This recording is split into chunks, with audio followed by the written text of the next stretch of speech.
অপেক্ষা করছো? চটপট করো। আরে হ্যাঁ আমার বন্ধু মোটু, শুভ কাজে কখনো দেরি করতে নেই ভাই। আরে হ্যাঁ বড়দা, যে নারকেল ফাটাবে সে তো আগে আসো। হ্যাঁ। না বন্ধু, অপেক্ষা করার সময় শেষ হলো। আর ওই তো এসে পড়েছে আমাদের চিংগাম স্যার, উদ্বোধন শুরু করে হোক। দ্য নেম ইজ চিঙ্গামা। আমি আসবো না কেন? মোটু পাতলুর কাজের জন্য তো আমি দৌড়ে আসবো, সাঁতরে আসবো, উড়ে আসবো। তাহলে চিংগাম স্যার এবার নারকেলটা ফাটানো যাক।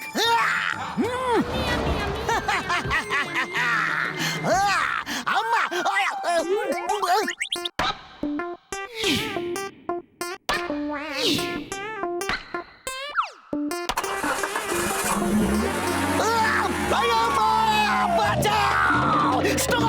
Stop it, anyone floor! তোমাকে আইনের দিব্যি, ভারত মাতার দিব্যি, তোমাকে হিন্দুস্তানের দিব্যি, দাঁড়িয়ে যাও। আমি আর কোনোদিনও মোটু পাতলু কোনোদিনও উদ্বোধন করব না। আরে আমি কারোর উদ্বোধনে যাব না। আইনের দিব্যি আমার বাঁচাও।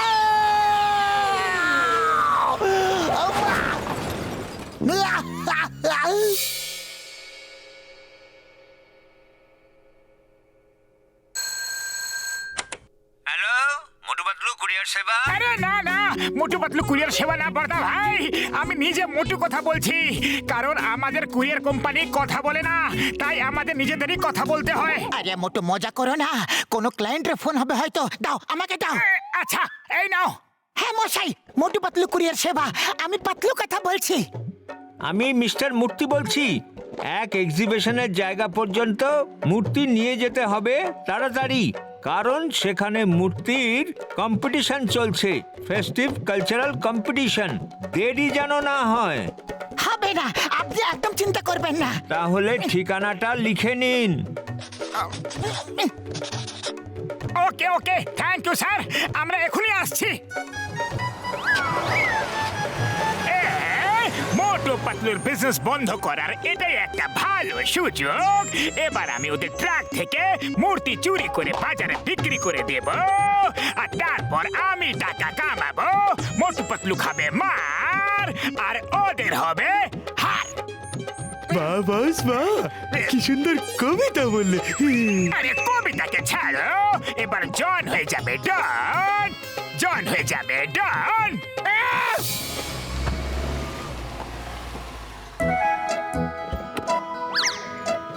দাদা, মূর্তি কোথায় আছে? ও মূর্তি, ওই তো ওইখানে দাঁড়িয়ে আছে, ওই দেখো না।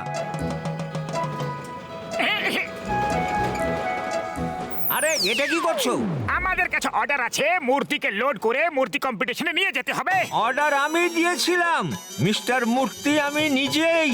কিন্তু আমাকে নিয়ে যেতে হবে না, ওই মূর্তি মানে স্ট্যাচুকে নিয়ে যেতে হবে, যেটা ওই বক্সে আছে। ওটা নিয়ে চটপট আসো, আমি ওখানেই থাকবো।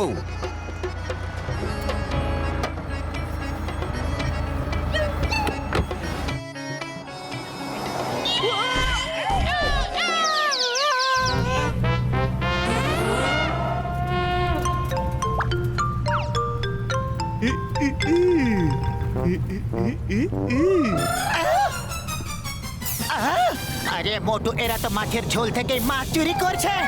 আরে মজা করো না, ওরা মূর্তি চুরি করছে। হ্যাঁ আরে হ্যাঁ হ্যাঁ, সেটাই তো আমি বলছি। আরে তো সোজাসুজি ভাবে বলো না, কথাটাকে গোল গোল জিলিপির মতো ঘুরিয়ে কেন বলছো? আরে সোজা কথা এই হলো যে স্পিড বাড়াও।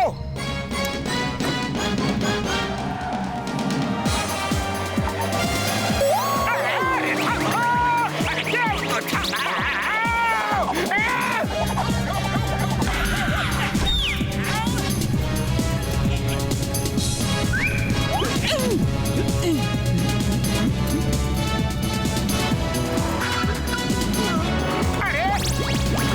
আরে পাতলু, খালি পেটে আমার মাথা একদম কাজ করে না। ও তো মূর্তি নিয়ে গেল, এবার তুমি বলো কি করতে হবে? আইডিয়া, সিঙ্গারা খাও আর শুরু হয়ে যাও, বেশি ভাবার সময় নেই।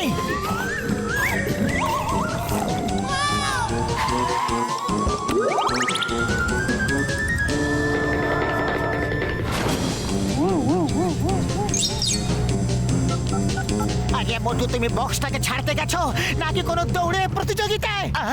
ও সরি সরি, ভুল করে মিস্টেক হয়ে গেছে। আসলে সিঙ্গার একটু বেশি খেয়ে ফেলেছি না, তাই একটু এক্সারসাইজ করে নিচ্ছিলাম। মোটু, যদি আমরা ঠিক সময় মূর্তি না পৌঁছাই তাহলে এর মালিক আমাদের মেরে মেরে হালুয়া টাইট করে দেবে। তুমি শীঘ্রই মূর্তির বক্সটা নিয়ে ফেরত এসো এখনই। হ্যাঁ বুঝে গেছি বুঝে গেছি, বোঝার মামলায় আমি একটু বেশি বুদ্ধিমান, বেশি বুঝদার। আর এবার জন্দাটনের বুদ্ধি ঠিক জায়গায়। হ্যাঁ বুঝে নাও তুমি, ছাড়বো না। উড়িয়ে দাও।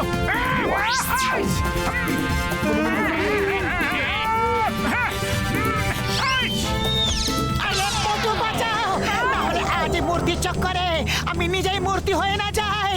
কিছু করো মোটু। আরে পাতলু, ভয় পেও না, আমি এখনই আসছি। হাইস! হ্যাঁ, জয় হো! Bye bye John, bye by.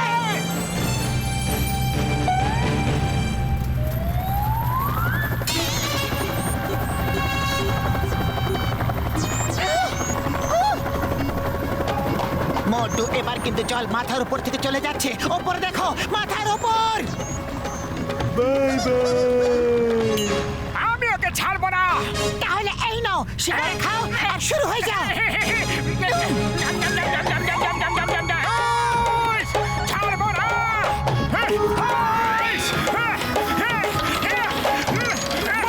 চলতে থাকো আর এইভাবে হাওয়াতে আটকে থাকো। বাহ বাহ বস, কি সুন্দর কবিতা বললে।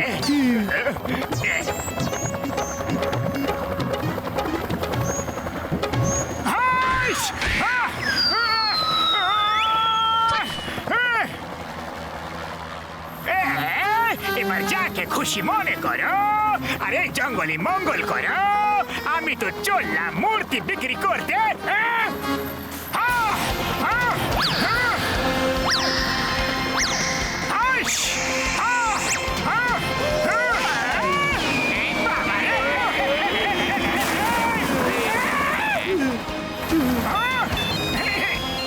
পাতলু, আমি ওই তিনটেকে হেলিকপ্টার থেকে নিচে ফেলে দিয়েছি।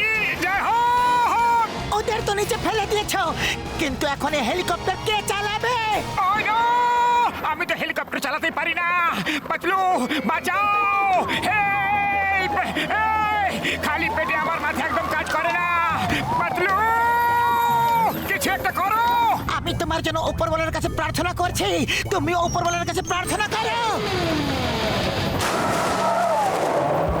মোটু!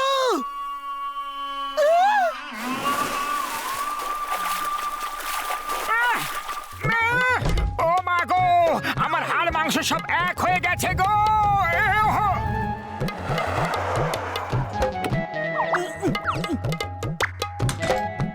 সাবধানে। বাক্স থেকে খুলে মূর্তিকে পরিষ্কার করে রেখে দাও। জজ এখনই চলে আসবে।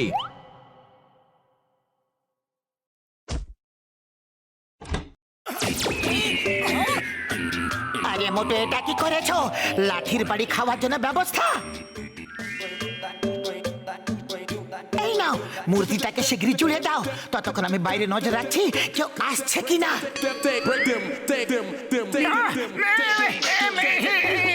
পাতলু, মূর্তি জুড়ে গেছে জুড়ে গেছে। দেখো আমার কেরামতি।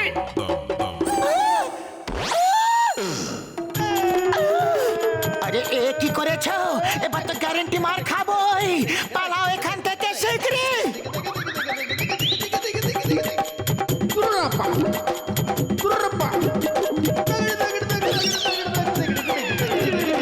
আরে বাহ বাহ, কি সুন্দর শিল্প। এটা তো খুব ভিন্ন ধরনের মূর্তি দেখছি। জাস্ট তো অন্য ধরনের মূর্তির কথা বলছে। এরকম মূর্তি আজ পর্যন্ত দেখিনি। হ্যাঁ, এতে শিল্পের ভাবনা একটু ভিন্ন ধরনের। বাহ বাহ, পিঠকে সামনে করে দিয়েছে যাতে কেউ পেছন থেকে বিশ্বাসঘাতকতা না করতে পারে। আজকাল তো লোকেরা পেছন থেকেই ছুরি মারে। বলুন এইবারে কিভাবে করবেন? ব্যাক তো ফ্রন্টে রয়েছে। দেখো, হাতের জায়গায় পা আছে। বাহ, কি সুন্দর ভাবনা। হাত দিয়ে তো সবাই কাজ করে, যদি পা দিয়েও করে তাহলে এই দুনিয়া কোথা থেকে কোথায় পৌঁছে যাবে। আর এদিকে হাতের জায়গায় পা লাগিয়ে দিয়েছে। বাহ, পা দিয়ে তো সবাই চলে, যদি হাত দিয়েও চলে তাহলে এই দুনিয়া কোথায় পৌঁছে যাবে। এটা তো শিল্পের এক আশ্চর্য নমুনা, আর এই মূর্তি হবে সর্বশ্রেষ্ঠ। এই মূর্তিকে ফার্স্ট প্রাইজ দেওয়া হবে। এটা কার মূর্তি? ইয়েস স্যার, আমার মূর্তি, আমার মূর্তি। আপনার মাথায় এরকম অদ্ভুত চিন্তা কিভাবে এলো? আসলে আমার দুই মূর্তিকার আছে, ওই মোটু পাতলু, এটা তাদেরই আইডিয়া। মোটু পাতলুকে ফার্স্ট প্রাইজ দেওয়া হচ্ছে। আপনারা এটা কিভাবে করলেন? অনেক বড় গল্প, পরে এক সময় বলবো। হ্যাঁ বড়দা, এখন আপাতত আপনি আমাদের টাকাটা দিয়ে দিন।